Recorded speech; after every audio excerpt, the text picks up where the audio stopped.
Solo levelling season 1 का last episode आ चुका है। ये एपिसोड 12 का नाम है राइज एंड ये काफी ज्यादा कमाल का होने वाला है। सीजन 2 भी जल्द आ जाएगा, बट ये सीजन 1 के आखिरी एपिसोड के बारे में बात करते हैं। सो एपिसोड की शुरुआत में हमें जिन्हों देखने को मिलता है जो लड़ रहा था काफी सारे नाइट्स एंड वो काफी ज्यादा रिग्रेट करता है कि उसके पास अब टेलीपोर्टेशन स्टोन नहीं है। वो मर्डरस इंटेंट भी यूज नहीं कर सकता एंड उसका स्टेमिना भी काफी ज्यादा कम होता जा रहा है। बट इसका मतलब ये नहीं कि मैं गिव अप कर दूं। मुझे ये पता है कि मैं लड़ाई में अभी काफी ज्यादा पीछे हूँ, बट इसका मतलब ये नहीं कि मैं हार मान जाऊंगा। मैं तब तक लड़ूंगा जब तक मेरी सांसें चलेगी। जिन्हों इनसे लड़ता रहता है। साथ में अचानक से उसकी आंखों के सामने थोड़ा धुंधला धुंधलापन सा आने लग जाता है और उसका थोड़ा खून भी आ जाता है। और फिर उसके बाद जिन्हों के पीछे से एक आवाज आती है, ये बंदा आज तक के मैनकाइंड में सबसे ज्यादा कमजोर हंटर है। यही बंदा ई रैंक गेट में जाके हॉस्पिटल में पहुंच गया था। मतलब कितना ज्यादा कमजोर है, स्ट्रॉन्गेस्ट तो है ही नहीं। और फिर उसके बाद जिन्हों को सॉन्ग की आवाज सुनने को मिलती है। वो कहता है कि तुम्हें अब रुक जाना चाहिए, तुम्हें अपने आप को ज्यादा फोर्स नहीं करना चाहिए। एंड वहाँ पे जुए भी होती है, वो कहती है रुक जाओ जिन्हू,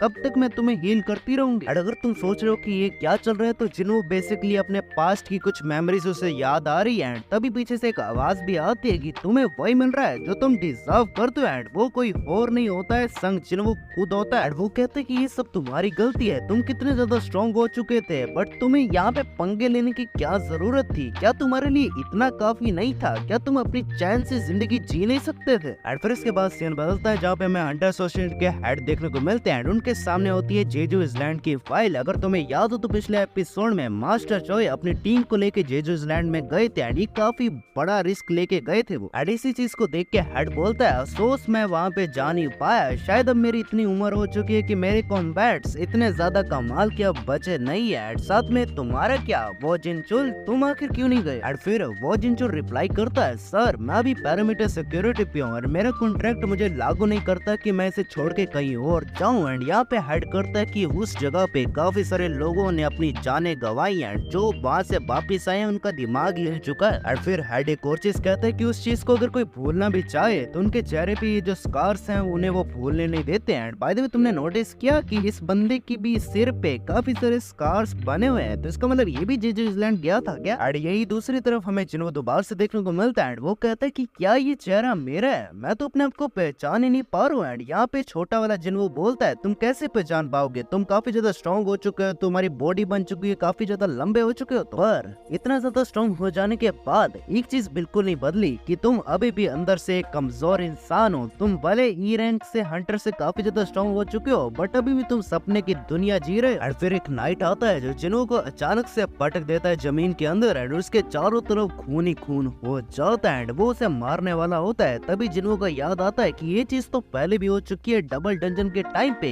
क्या मैं अब सच में खत्म होने वाला हूँ? अगर तुम लोगों को लग रहा है कि जिन्हों यहाँ पे खत्म हो जाएगा, तो मैं बता दूं अभी सीजन 2 आने वाला है। ये तो सीजन 1 का आखिरी एपिसोड है। तभी अचानक से एक नोटिफिकेशन पैनल खुल जाता है जहाँ पे लिखा था कि तुमने अभी तक डेली क्वेस्ट तो की ही नहीं है, इसलिए तुम्हें अब पेनल्टी मिलेगी। और फिर इसके बाद वो नाइट जिन्हों को तलवार से काटने वाला ही होता है। जिन्हों कहता है लगता है मेरी किस्मत मेरे साथ है। दूसरा जिन्हों कहता है लगता है सिस्टम तुम्हें मरना ही नहीं देना चाहता है। वो अचानक से टेलीपोर्ट हो जाता है उस पेनल्टी एरिया में। वहाँ पहुंचाने के बाद जिन्हों कहता है अच्छा मैंने आज के डेली क्वेस्ट नहीं किए थे, वहाँ पे तो मैं कोई भी पोशन यूज कर ही नहीं पाता था, बट यहाँ पे तो मैं कर सकता हूँ। स्टोर खोलता है, कुछ चीजें खरीदता है, वहाँ पे पीने लग जाता है जिससे वो रिकवर हो पाए। और फिर जिन्हों नोटिस करता है अगर तुम काफी ज्यादा इंजर्ड हो तो तुम्हारे पे कोई भी पोशन यूज नहीं होंगे, बट जिन्हों कहता है चलो कोई बात नहीं, मैं लेवल अप होकर ही अपनी एचपी नेचुरल तरीके से बढ़ा लूंगा। एंड तभी काफी सारे सेंटीपीड आ जाते हैं। मतलब एक पहले आता था, अब तो 7-8 आ गए। और वही दूसरी तरफ हमें जिन्हों की बहन देखने को मिलती है जो काफी ज्यादा चिंता करती है कि आखिर जिन्हों आया क्यों नहीं, कहीं उसकी गर्लफ्रेंड तो नहीं बन गई है। और रही बात, मैं उम्मीद करूंगी कि वो मेरे सुबह स्कूल में आ जाए टीचर से मिलने। और फिर इसके बाद हम वापस जिन्हों वर्सेस सेंटीपीड की लड़ाई देखते हैं। जिन्हों उन्हें काफी आसानी से तोड़ता जा रहा होता है। जिस बंदे ने इग्रिस को हरा रखा हो तो सेंटीपीड तो उनके सामने क्या ही चीज है। वो काफी ज्यादा लेवल अप होता जाता है। और फिर जिन्हों उन सभी को मार देता है। वो कहता है अभी भी मेरे पास 10 मिनट बचे हैं, तो मैं थोड़ा बहुत सामान तैयारी कर लूं ताकि मैं उन सभी को मार पाऊं। तो वो स्टोर पे जाता है, वहाँ से एक नाइट किलर नाम का वेपन निकाल लेता है जो 25% मोर डैमेज करेगा आर्मर वाले बीस्ट को। और फिर इसके बाद हमें जिन्हों के हाथ में एक रूइन स्टोन देखने को मिलता है जो इग्रिस को मार के उसे मिला होता है। वो कहता है ये काफी ज्यादा कमाल की टेक्निक हो सकती है, अगर मुझे एक एस रैंक बीस्ट से मिली है तो वो उसे तोड़ देता है। उसका नाम होता है रूलर्स हैंड। अगर तुम्हें इस टेक्निक के बारे में नहीं पता तो पिछले एपिसोड में इग्रिस ने अपनी तलवार जब अचानक से अपने हाथ में ले आया था ना, मतलब वो चीजों को कंट्रोल कर सकता है। तो इससे कोई भी चीज इधर की उधर कर सकते हो, पूरी तरह कंट्रोल कर सकते हो। कोई भारी चीज नहीं बट हल्की चीज तो जरूर कर सकते हो। एंड सबसे ज्यादा कमाल की बात है कि इसे यूज करने के लिए कोई भी माना नहीं लगता है। ये जिन्हों के लिए काफी ज्यादा बड़ी बात है। उसके बाद थोड़ा सा टाइम रह जाता है, जिन्हों पूरी तरह प्रिपरेशन करता है एंड वो पहुंच जाता है उसी जगह पे। एंड वो उन बीस्ट को देख के कहता है अभी तो थोड़ा टाइम ही बढ़ा है, तुम कुछ ज्यादा ही नहीं बढ़ गए हो। एंड यही दूसरी तरफ हमें मास्टर चोई देखने को मिलता है, जिसे पायलट बोल रहा होता है कि हम काफी जल्दी जेजू आइलैंड पहुंच जाएंगे। एंड यहाँ पे मास्टर चोई चाय को कहते हैं कि माफ करना, मुझे तुम्हें इस हालत में लेके आना पड़ रहा है। एंड वो थोड़ा बहुत ऐसे बातें करते हैं। तभी पायलट उसे काफी कमाल की बात कहता है, मास्टर चोई हमें पानी में काफी अजीब सी चीज देखने को मिल रही है, काफी ज्यादा माना चमक रहा है। जब मास्टर चोई उसे देखते हैं वो कहते हैं ये क्या चीज है, ये तो मैंने आज तक कभी नहीं देखी। एंड फिर उसके बाद हम दूसरी तरफ आ जाते हैं, जहाँ पे जिन्हों काफी ज्यादा तोड़ा ताड़ी कर रहा होता है एंड वो सारे नाइट्स को मारता जा रहा होता है। बट वो कहते हैं कि ये अभी भी इतना ज्यादा काम नहीं आ रहा है, ये अभी भी बढ़ते जा रहे हैं। रही बात वो मेजेस क्या कर रहे हैं, वो सिर्फ एक स्पेल यूज करते जा रहे हैं, वो मुझ पे अटैक क्यों नहीं कर रहे हैं। फिर इसके बाद जिन्हों अचानक से गेट की तरफ देखता है, वो कहते हैं ये तो समनिंग मैजिक है, इसका मतलब मेरे दुश्मन ये नाइट्स नहीं वो मेजेस है। उसके बाद वो एक मेज पे अचानक से हमला करता है, वो खत्म हो जाता है। वहीं पे काफी सारे नाइट्स भी खत्म हो जाते हैं। वो कहता है अच्छा ये चक्कर था।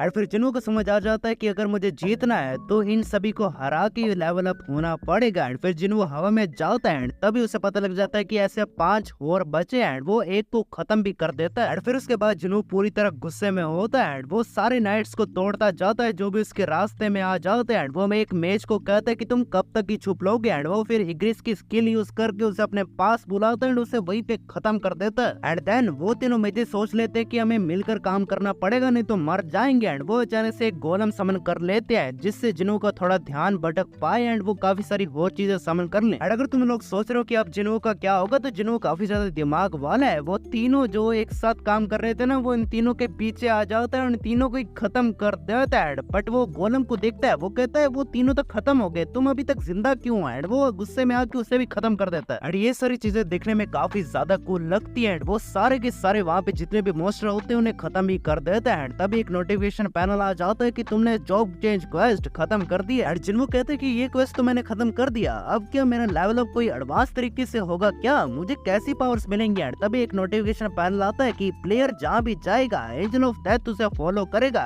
जिन्हों कहता है एंजल ऑफ डेथ, और जिन्हों सोच में पड़ जाता है कि इसका मतलब क्या हुआ है। तभी एक और चीज लिखी आती है कि प्लेयर को काफी ज्यादा ग्रेट पावर्स मिलेंगे एंड अब उसे किसी पे रिलाई नहीं होना पड़ेगा। एंड तभी हमें काफी ज्यादा इंटरेस्टिंग चीज देखने को मिलती है। वहाँ पे लिखा होता है the ghost summoned by the shadow army will follow the player orders as the shadow army and make the way only for the player. And अगर तुम इसका मतलब नहीं समझे तो तुम्हें आगे समझ आ जाएगा। एंड वहाँ पे जिन्हों कहता है ये क्या चीज है। एंड तभी एक और पैनल आता है जहाँ पे लिखा है कि तुम्हारी जॉब है नेक्रोमैंसर। ये क्या चीज होती है जिन्हों। एंड बाय द वे अगर तुम्हें नेक्रोमैंसर का मतलब नहीं पता तो ये एक मैजिक टाइप क्लास होती है जो समन करती है मरे हुए मॉन्स्टर को अपने सर्वेंट के तौर पे। मतलब जो भी लोग मर जाते हैं वो उन्हें दोबारा से जिंदा करके अपनी आर्मी में ले लेते हैं। जिन्हों कहते हैं कि नेक्रोमैंसर वाली चीज तो मेरे लिए एक तरह की वेस्टेज है, मेरी तो असली स्ट्रेंथ है मेरे कॉम्बैट एंड टेक्निक्स, तो यही तो मेरी स्किल्स है जो मुझे स्ट्रॉन्ग बनाती है। एंड फिर उसके बाद सिस्टम जिन्हों से पूछता है कि क्या तुम ये जॉब एक्सेप्ट करना चाहोगे। एंड जिन्हों कहते हैं कि ये वाली जॉब तो मेरे लिए किसी भी काम की नहीं है, मुझे तो पता भी नहीं ये मेरी किस काम की होगी, तो वो नो कर देता है। तभी लिखा आता है कि ये एक तरह की हिडन क्लास है। एंड देन जिन्हों कहते हैं कि ये शायद किसी तरह की स्पेशल पावर है, मुझे कि ये एक्सेप्ट करनी चाहिए। एंड फिर जिन्हों सोचता है कि नेक्रोमैंसर किस चीज को कहा जा सकता है, मतलब वो किस तरह का होता है, क्या वो एक समनिंग मैजिक है जैसे मेजेस यूज करते हैं। जिन्हों कहते हैं कि ये तो सच में काफी ज्यादा काम की चीज है, मेजेस की तरह मैं भी किसी को कमांड कर पाऊंगा। एंड इसका मतलब ये नहीं कि मैं मेजेस की तरह छुप के बैठूं, मैं तो आप खुद लीड कर सकता हूँ अपनी पूरी टीम को, आगे से लड़ूंगा मैं। एंड फिर जिन्हों कहता है कि अगर मैं ऐसे लेवल अप होता रहा मैं तो लेवल अप होऊंगा, मेरी स्किल्स भी लेवल अप होंगी, बट शायद शैडो आर्मी भी मेरे साथ लेवल अप हो जो मुझे आगे जाके बेनिफिट दे सकती है। फिर उसके बाद जिन्हों कहता है कि अब ये सिर्फ सोलो लेवलिंग नहीं रही है एंड वो उस चीज को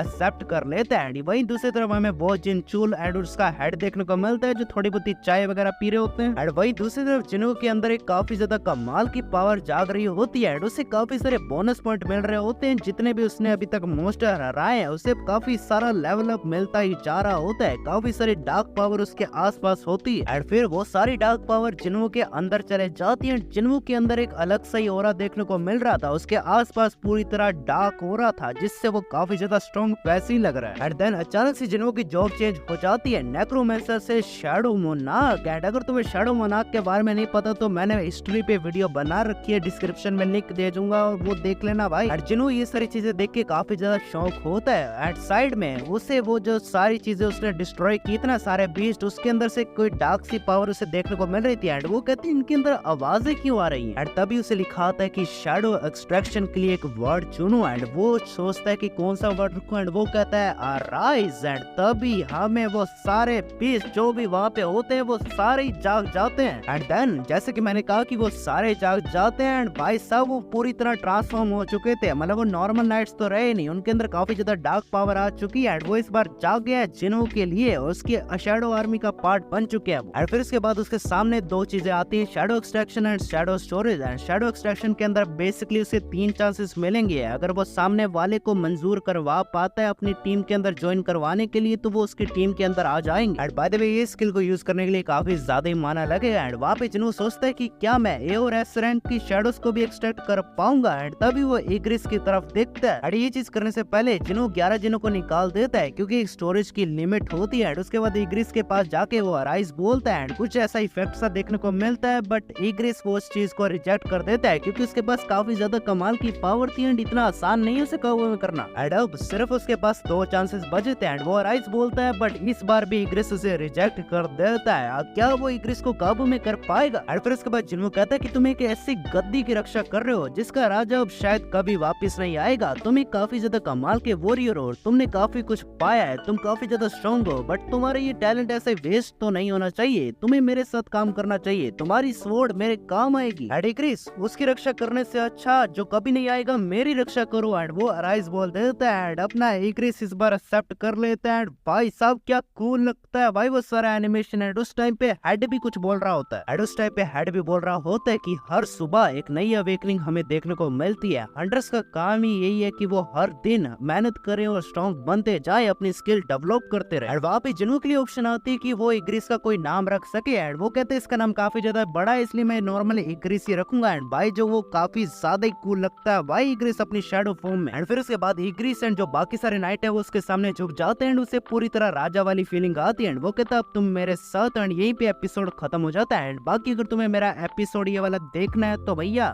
तुम्हें ज्यादा नहीं करना है, मेरे नीचे सोशल मीडिया हैंडल्स देखने को मिल जाएंगे, तुम मुझे इंस्टाग्राम पे आके मैसेज भी कर सकते हो कि तुम्हें ये एपिसोड देखना है, मैं तुम्हारा बंदोबस्त करके दूंगा। एंड बाकी ये सीजन 1 इतना ही था, सीजन 2 भी जल्दी आएगा एंड उस पे भी हम वीडियो बनाएंगे जरूर। एंड इस सीजन 1 का पूरा मैं रिव्यू जरूर देना चाहूंगा। एंड बाकी वीडियो को लाइक कर देना, चैनल को सब्सक्राइब कर देना। एंड मैंने तुम्हारे कहने पे ये पूरी सीरीज कंटिन्यू की है तो भाई एक लाइक सब्सक्राइब तो बनता है भाई। तब तक के लिए बाय बाय। एंड बाकी सोशल मीडिया हैंडल्स को फॉलो करना मत भूलिएगा। तब तक के लिए हंसते रहिए, मुस्कुराते रहिए, बिकॉज का ये एपिसोड इतना ही था।